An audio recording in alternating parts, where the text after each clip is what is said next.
তো ক্লাস থেকে তো বেরিয়ে এখন যাচ্ছি আমার দিদার বাড়ি, যে বাড়িতে আগে আমি থাকতাম। বাড়ি ঢুকেই আগে আমি একটু ভাইয়ের সাথে মজা করছিলাম। আর জানো, ও আমাকে দিদির জায়গায় পিসি বলে। তারপরে মা আমাকে দিল এটা বার্থডের গিফট। আমি ভেবেছিলাম মা হয়তো ভুলে গেছে, কিন্তু প্রবলেমের জন্য মা আমাকে ফোন করতে পারিনি। তোমরা জানিও যে হাতটা কেমন হয়েছে। বার্থডের দিন মন খারাপ ছিল, কিন্তু আজকে আমি খুব খুশি।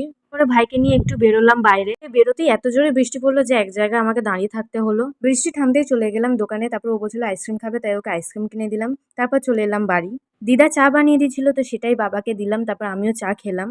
আর একটু দোকানে এলাম, কারণ কিছু মাস কারবারের জিনিস কেনা ছিল। তারপর কেনাটেনা করে সবার সাথে দেখা করে চলে যাচ্ছি এবার বাড়ি। স্টেশনে এসে দেখছি এত ভিড়, এর জন্য একটুখানি দাঁড়িয়ে গেছিলাম। তারপরে যা হোক করে জায়গা পেয়ে গেছি। ট্রেন থেকে তো নেমে গেছি, কিন্তু অটো লাইনে এখনো দাঁড়িয়ে আছি, যেহেতু এখনো অটো আসেনি। 20 মিনিট দাঁড়ানোর পর অটো এলো, তারপর চলে এলাম বাড়ি। দিকে বাড়ি এসে দেখছি ইনি এনেছেন এত কিছু জিনিস, আর মুচকে মুচকে তাকাচ্ছেন আমার দিকে। বলছে আমার জন্য গিফট এনেছে। আর আজকে তো আমি দুটো দুটো গিফট পেয়ে খুব খুশি। আজকে দিনটা এভাবেই